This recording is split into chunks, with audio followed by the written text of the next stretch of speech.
So last week, we have discussed the analysis and interpretation of financial statement for the part 1. And this week, we will be discussing analysis and interpretation of financial statement part 2 na tayo.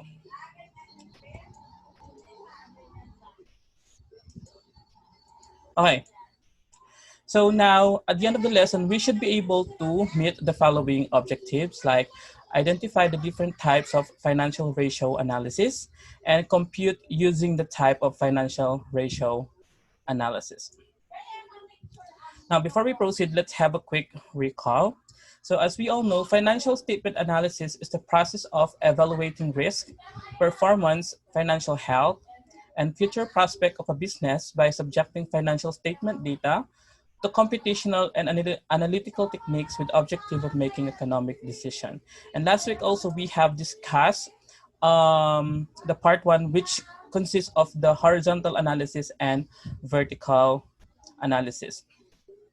So for now, this part 2, it all covers the financial ratios, which is other type of financial statement analysis. Which is the other types of financial statement analysis. So now, what is a ratio analysis, guys? So ratio analysis expresses the relationship among selected items of financial statement data. The relationship is expressed in terms of percentage, a rate, or a simple proportion. So basically, kaya nga tinawag siyang ratio analysis because we need to get the percentage, or the answer must be in percentage or a rate, or sometimes in decimals sila. So a financial ratio is composed of a numerator and denominator. So it consists of numerator and denominator. So it simply means that we are really dividing each and every relationship for this ratio analysis. So why do we need to do ratio analysis, guys? So ratio analysis is generally grouped in 3 categories. So the reason why we need ratio analysis for us to be able to see if the business is profitable, if the business is efficient, or if the business is able to meet its financial health. Now, let's go with the first one. So the profitability ratios.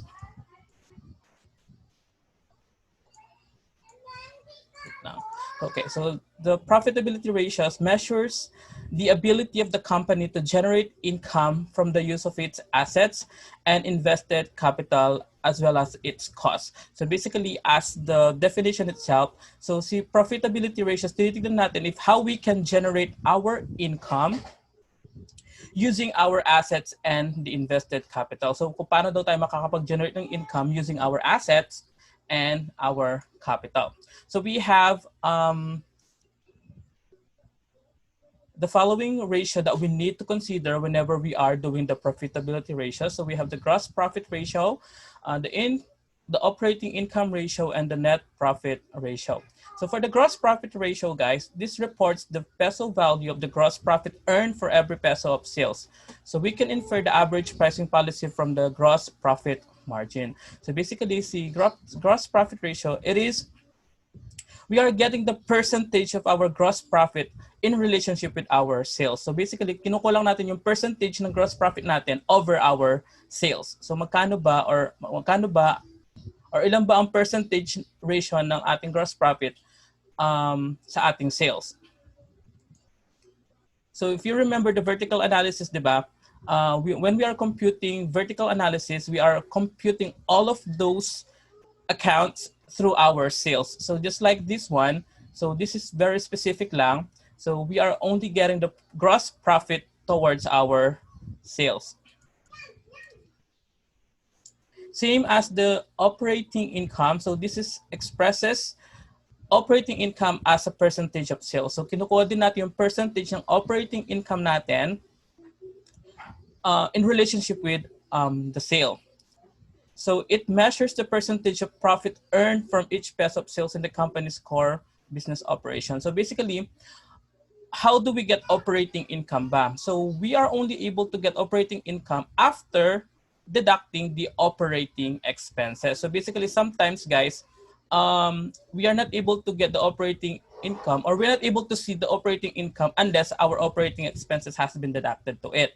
So the lesser the operating income, the lesser the operating expenses, the higher the operating income. And then the greater the operating expenses, it will lead to less operating income. Sabi nga dito, company with high operating income may imply to a lean operation and low operating expenses. So meaning, kung mababa mga operating expenses natin, it will be much better kasi magkakaroon tayo ng mataas na operating income. And then the net profit ratio naman relates the peso value of the net income earned to every peso of sales. So, ganun din naman siya. We are getting the percentage of our net income or the net profit towards our sale or in relationship with our sale. So later you will see how they will be computed.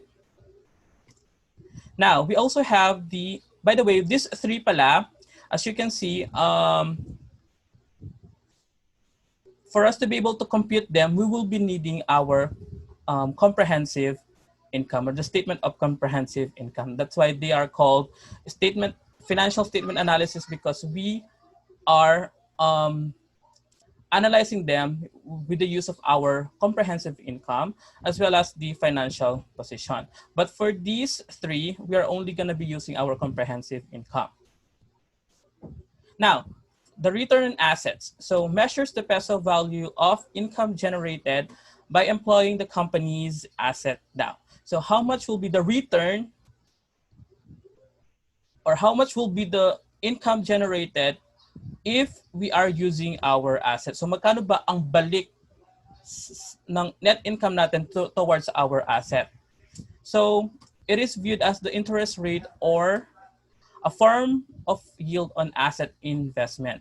So the numerator daw ng ating ROA or the return on asset will be the net income. Siyempre, kinukuha natin yung percentage net income towards our asset. Eh. And the denominator will be the total assets or the average asset. So let me discuss the average asset. So ganito yan, guys.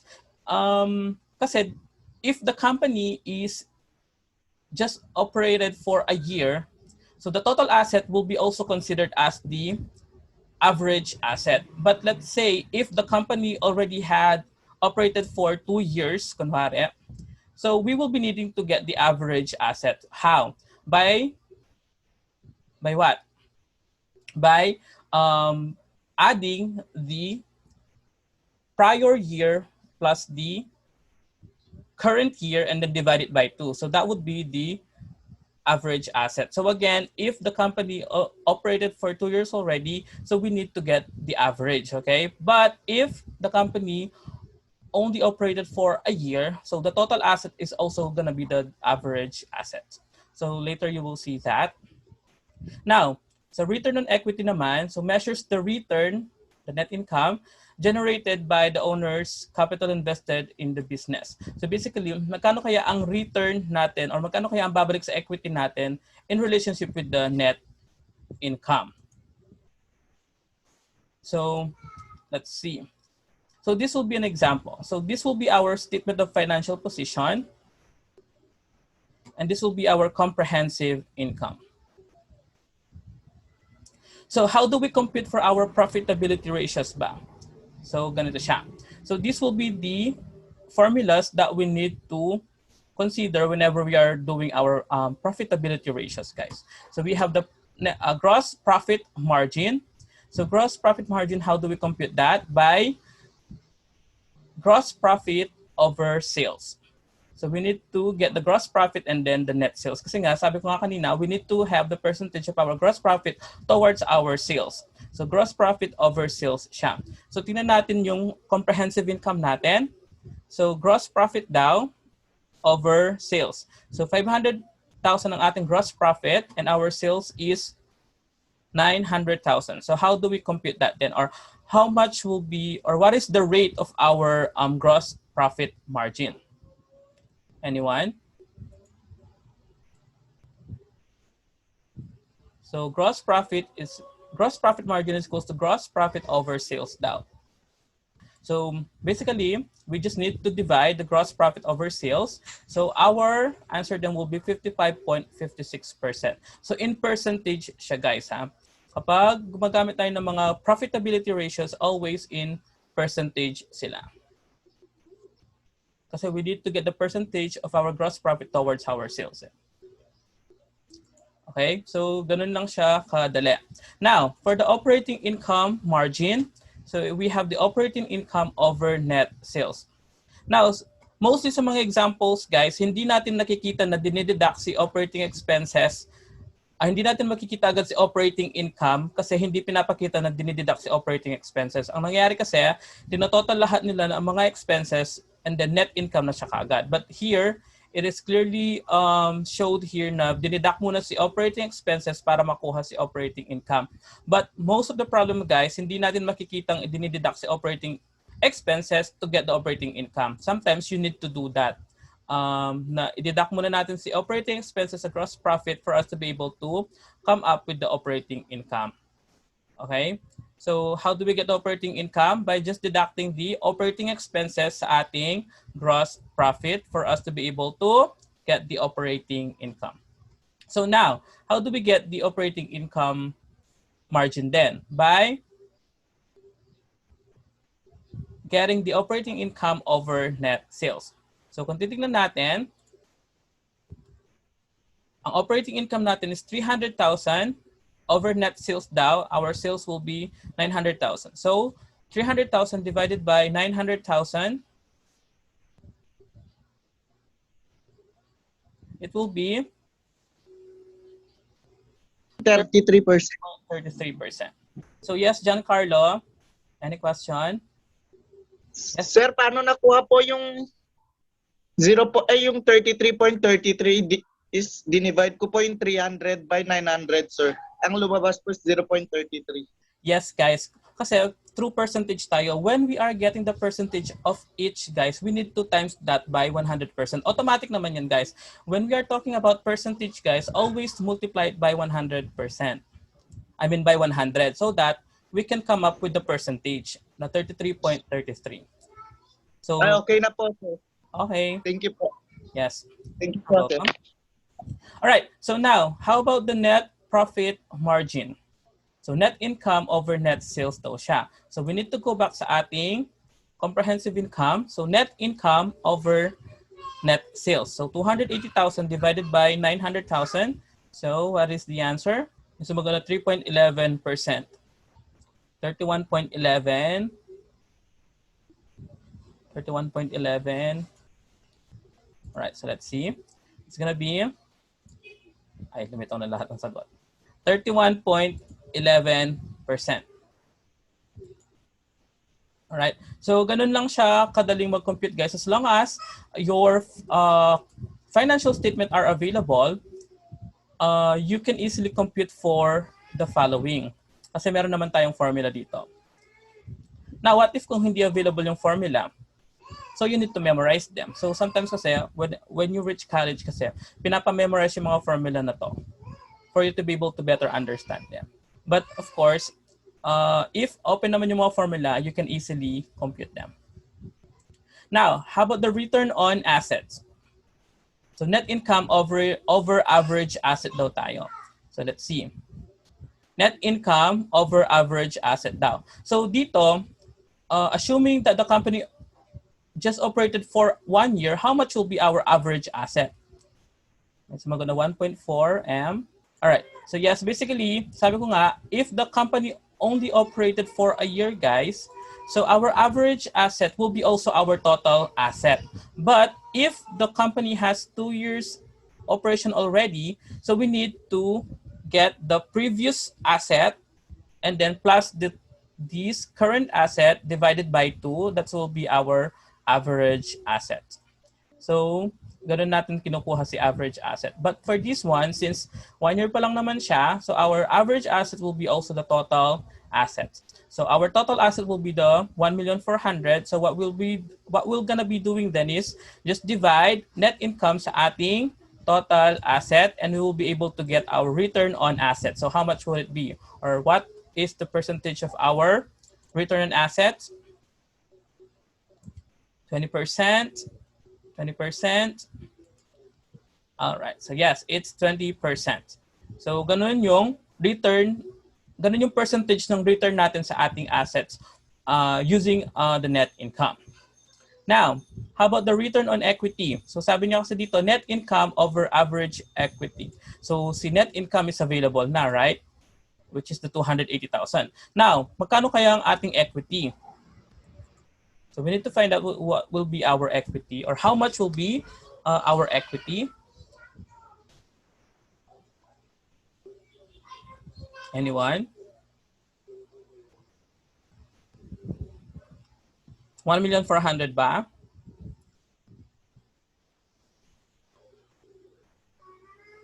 Be careful guys ha, tinitingnan natin. 1,400,000.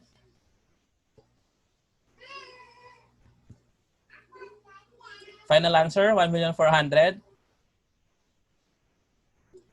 All right, so very good, Jerry, Dakutan, and James. It's 700,000 only, guys, kasi ang kinukuha lang natin is yung equity or the capital of the company. Ito kasing 1,400,000, this is total liabilities and equity kasama ang mga liabilities natin dito.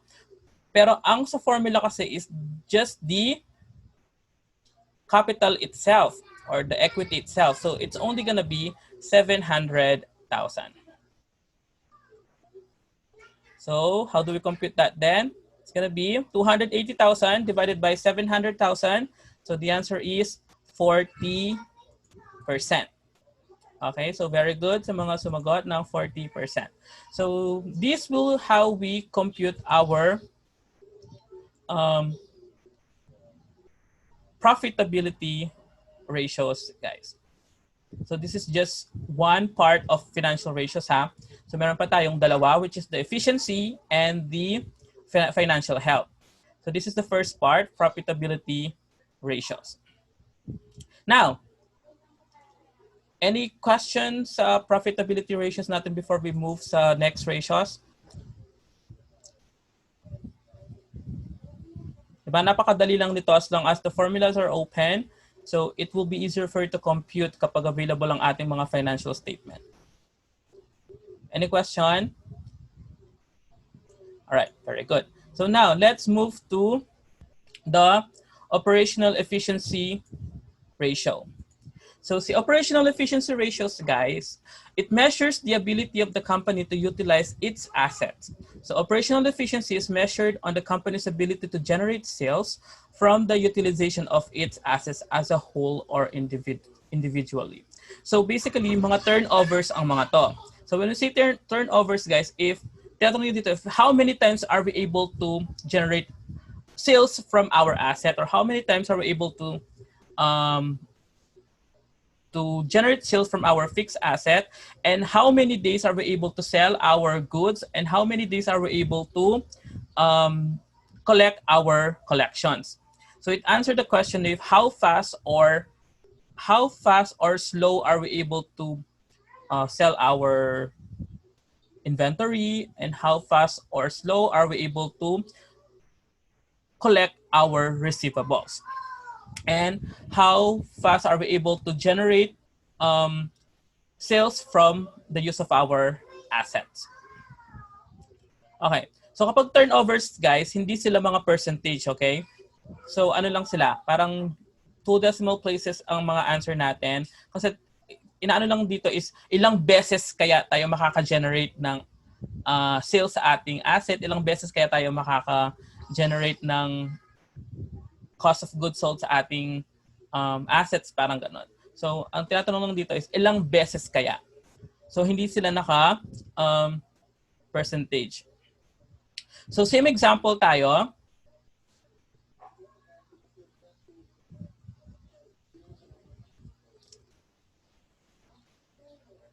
Same example tayo. This will be the example. So this is the statement of comprehensive income and statement of statement of comprehensive income and financial statement. By the way, guys, we have 4 efficiency ratios, which is the asset turnover, fixed asset turnover, inventory turnover, and the accounts receivable turnover. So let's have them. One by one. So 4 lang sila. Ito, kailangan lang natin siya para makita natin if how fast are we able to sell our inventory and how fast are we able to collect our receivables.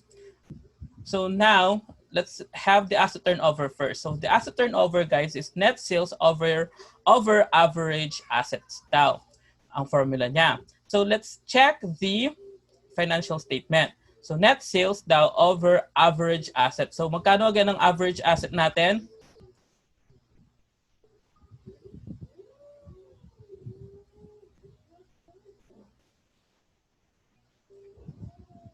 1.4 million. Very good. So ang average asset natin is 1.4 million, guys. So again, average asset. So since 1 year pa lang nag-operate ng business, so we will be getting the total asset as our average asset. But again, if 2 years na siya, we need to divide it by 2, prior and the current year. Now, so ang formula daw niya is net sales over average asset. So 900,000 divided by 1,400,000. So how much will be our, wag niyo siyang i-percentage, guys. Hindi ito percentage. 2 decimal places.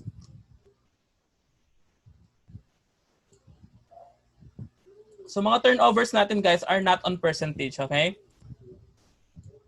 So tinitingnan dito if how many times are we able to generate sales from our assets daw. So we have 0.64 times daw tayo makakapag-generate ng sales natin through the use of our assets. So hindi man siya 1 hindi man more than 1. So 0.64 lang tayo. 464 times lang tayo makakapag-generate ng net sales natin with the use of our assets. So is it good or bad?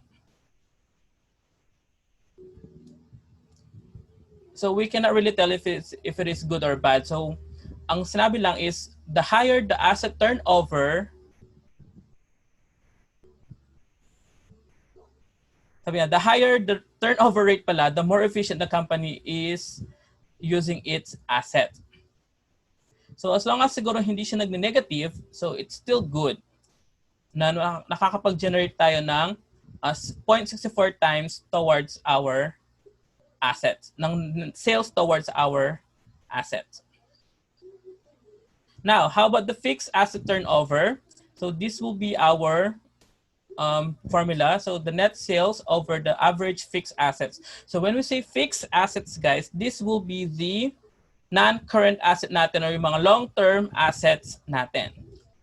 So checking the formula. So sabi niya is net sales over the current asset. So now we need to find out what is our current asset or how much will be our fixed asset or the non-current asset, I mean. So magkano kaya?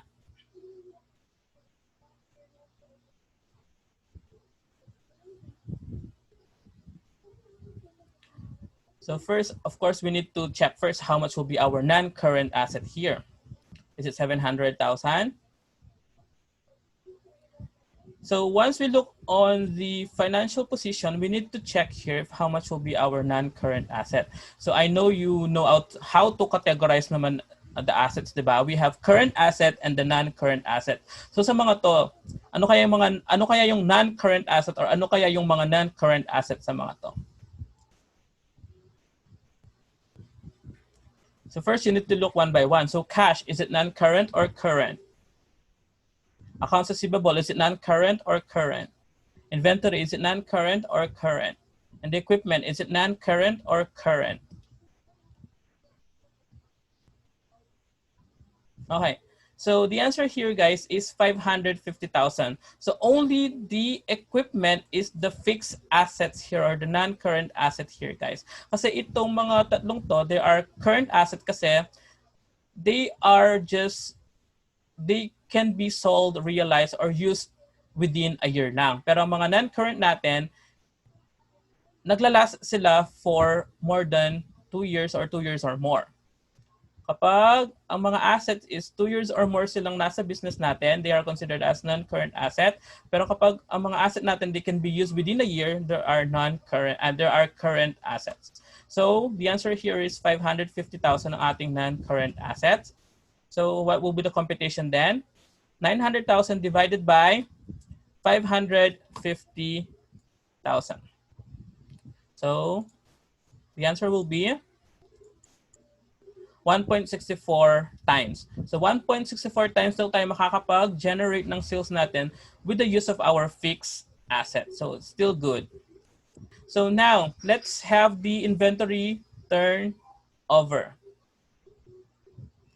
So inventory turnover natin, the reason why we need to check this so that we can be able to know how much or how many days are we able to sell our goods na natitira. So the formula is the cost of goods sold over the average inventory. So let's take a look again sa ating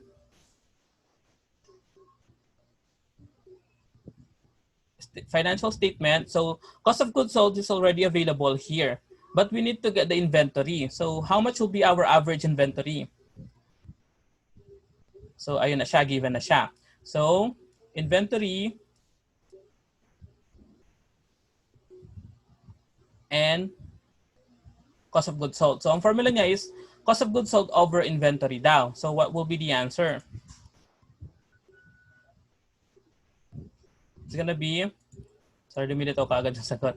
It's gonna be 1.6. So it simply means na pwede tayo mag-generate ng sales natin ng 1.6 times. Pwede tayong mag-replenish, ng mga items natin ng 1.6 times daw. So now, dun sa 1.6 times na yun, kaya ilang days nating mabebenta? So, ilang days natin kaya mabebenta ang ating inventory? So the formula is 365 over inventory turnover. So given ng ating inventory turnover, which is 1.6, we just need to divide 365 with our inventory turnover, which is 1.6. Ilang araw siya? 228 days.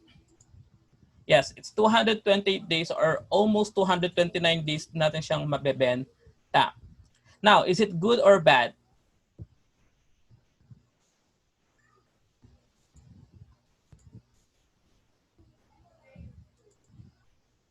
So sa tingin nyo, sa 228 days na to, is it good or bad? Good daw, sabi ni Marivel. So actually, the answer here is it depends, guys. It depends sa business ng company. Kasi ganito yan eh. What if mga, let's say for example, our company is a hardware. Kumari, hardware tayo. And then, ang ating days of inventory or days na mabibenta natin sila is 228 days. So, for hardwares, that is still good. Kasi why? Kasi ang mga gamit nila is naluluma lang pero they are still sellable. But what if kung ang binebenta natin sa mga gulay, so do you think the 228 days is good? No, di ba? Kasi nalalanta yung mga gulay. So ang sagot dito, we cannot really tell if it is good or not unless we do not know kung ano ang binebenta ng company natin. So if we already know kung ano binebenta na natin, doon natin masasabi kung good ba siya or bad. Okay? So huwag tayong agad sasagot. Isipin muna natin if what kind of business are we handling. Na-gets ba natin sa dito sa part na to? Okay, good. Thank you. So now we are able to sell daw our inventory for 228 days. So hindi natin agad masasabi if it is good or bad kung hindi natin alam yung business, okay? So kung alam na natin yung business, then we can tell if it is good or bad. Now, sa accounts receivable turnover natin, so we need the net sales over accounts receivables daw. So we need to go back again sa ating comprehensive income, sa mga financial statement natin, and we need to check the accounts receivable. So, ang ano nyo kasi is net sales, 900,000 over accounts receivable na 400,000. So, the answer will be 2.25. So, pwede pa daw tayong magpautang ng 2.25 times dito. And then, ilang araw kaya natin makukolekta yung mga utang nila? So it will be 365 over the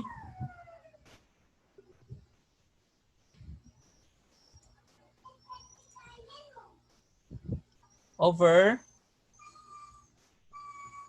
that accounts receivable turnover. It's gonna be 162 or 100, almost 163 days natin before natin ma-collect ang ating mga pinautang. So is it good or bad?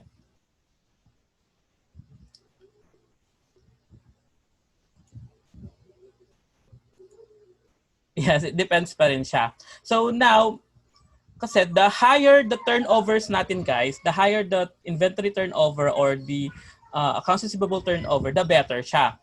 Kasi kapag tumataas ang turnover natin, bumababa yung days ng ating collections kasi or ng ating pagbebenta ng mga goods. So tandaan nyo yun, the higher the turnover, the better, it's the better I mean. Pero kapag mas mababa yung turnover natin, mas lumalaki yung days ng pagko-collect natin. Pero as long as hindi naman siya malagpas ng a year, so that's still good for the company, depending on the products that they are selling. Bakit po over yung, anong over yung days? What do you mean over yung days? Yes, Jerry?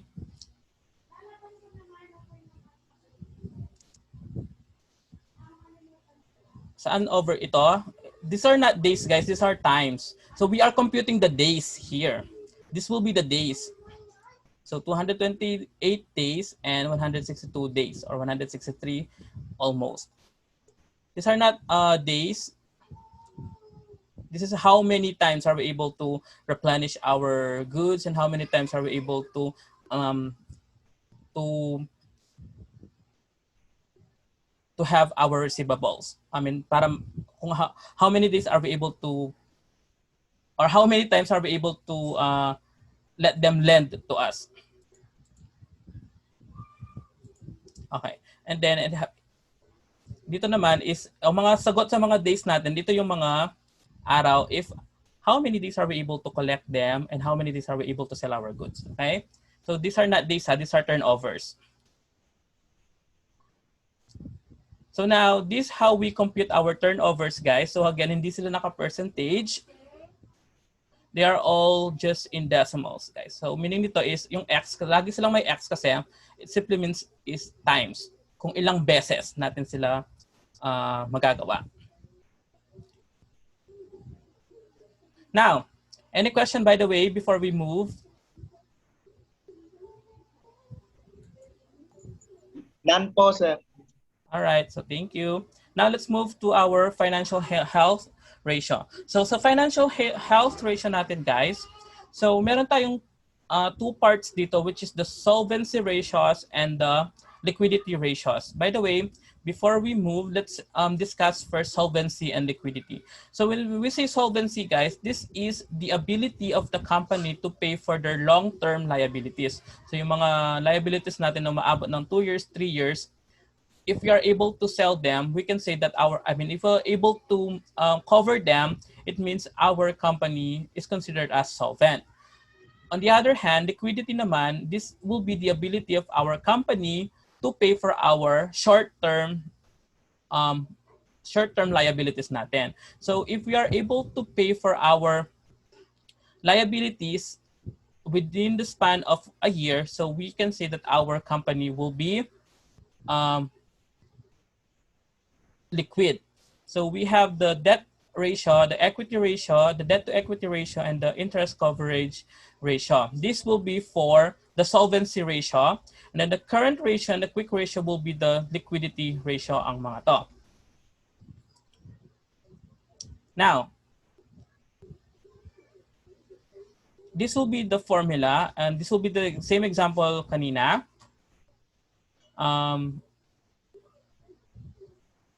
This is the statement of financial position and the statement of comprehensive income.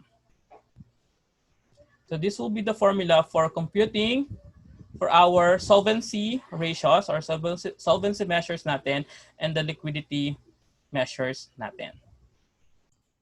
So let's continue. So this will be the formula for the debt to equity ratio. So total liabilities over total equity. So we need to go back here. So let's see our liabilities. How much will be our liabilities, guys? 700,000. 700,000. Very good. And how much will be our equity or the capital? 700,000. All right, very good. So basically, the computation here will be 700,000 over 700,000 will be 1 or 100%. So basically, pantay lang ang investment natin through the finance of our liabilities and equity. Now, so sa debt ratio natin, we have the formula total liabilities over total asset. So tingnan natin ulit. So total asset natin is how much? It's 1,400,000 over how much will be our total liabilities? 700,000. So 700,000 liabilities natin and then 1,400,000 ang ating total assets. So once we compute it, it will be 50%. So naka-percentage siya dito.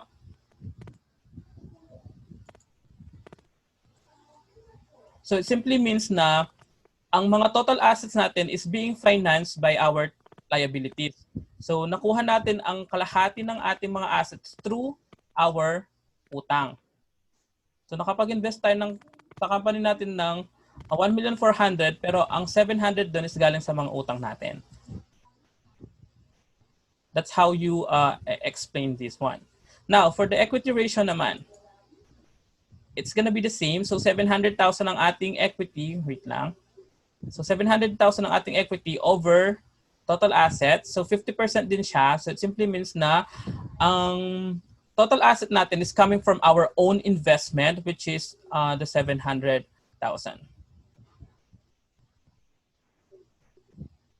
Total equity over total assets. Now, for the interest coverage ratio, it's going to be the operating income over interest expense. So let's see. Operating income daw, 300,000 divided by interest expense. So ito, hindi siya percentage ha. So what will be the answer? It's 15. Yes. So guys, hindi naka-percentage to ha. So 15 lang to.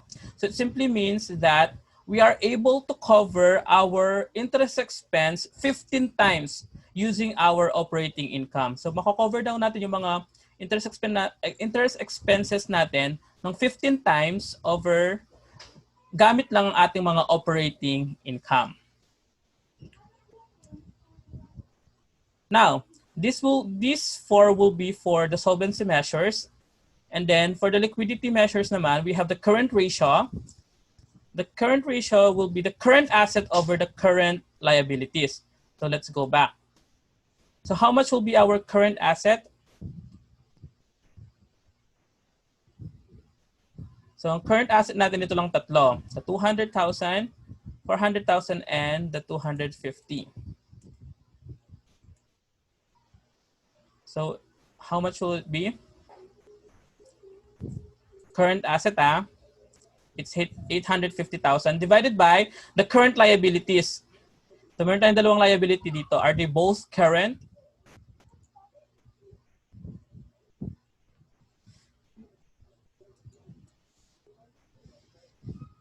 So magkano yung current liabilities natin?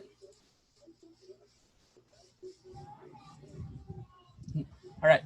So, ang current liabilities lang natin dito is the 300,000 guys. Notes payable is a long-term liabilities or non-current liabilities ito. Kasi ang mga notes payable is naglalast sila ng more than 2 years. So what will be the answer here? So current asset over current liabilities. So 850,000 divided by 300,000. It's gonna be how much? Hindi naka-percentage din to It's 2.83,000. I mean 2.83. So it simply means kapag syempre kapag minsan kasi kailangan natin silang i-explain in words. So, ano nga bang ibig sabihin ng 2.83 nito? So, it simply means na kaya nating i-cover ang mga utang natin using only our current asset ng 2.83 times. So, 2.83 times natin siyang pwedeng i-cover ang ating mga liabilities with the use of our assets.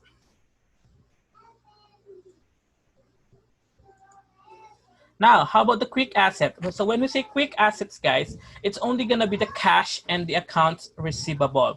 Pag sinasabi natin quick assets, it's gonna be only the cash and accounts receivable.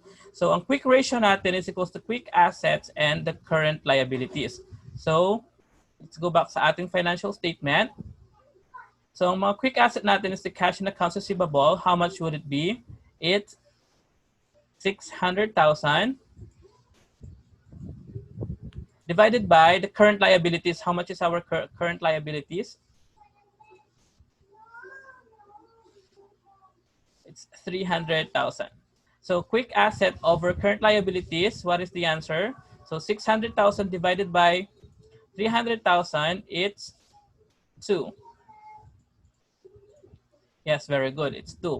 So how do you explain this then? So it simply means na kaya nating i-cover ang mga liabilities natin with the use of our quick asset alone ng 2 beses. 2 times natin siyang pwedeng i-cover gamit lang ang ating mga quick assets. So now, what is the importance of these financial ratios? So basically, if you are the investor, guys, if you are trying to invest in that company, hindi naman kasi magdidepend ang mga investors sa mga values or sa mga numbers. Magdidepend sila sa mga sa mga financial ratios natin. If ano ba yung mga percentage nila. Mostly, ang titingnan ng mga investor dyan, yung profitability ratios natin as well as yung liquidity ratios natin itong dalawa. Kasi, why? Kasi, syempre, unang-una, tinitingnan ng mga investors if the company ba is profitable. Kaya nga meron tayong mga profitability ratios. And then, if the company ba is able to cover yung mga liabilities niya. So kapag nakita ng mga investors ito, let's say for example ito, nakikita niya na 2 times niyang pwedeng or almost 3 times niyang pwedeng i-cover ang mga liabilities niya using the current asset. So they will invest sa ating company kasi napaka-good ng ating mga financial ratios. So ganun siya. So pang-akit ito sa mga investors actually, yung mga financial ratios natin. The reason why we are doing them. Alright? So ganun lang natin sila kina-compute. So any question before we end our lesson?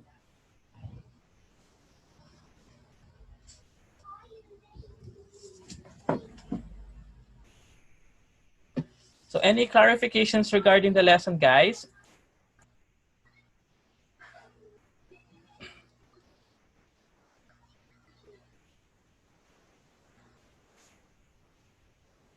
All right.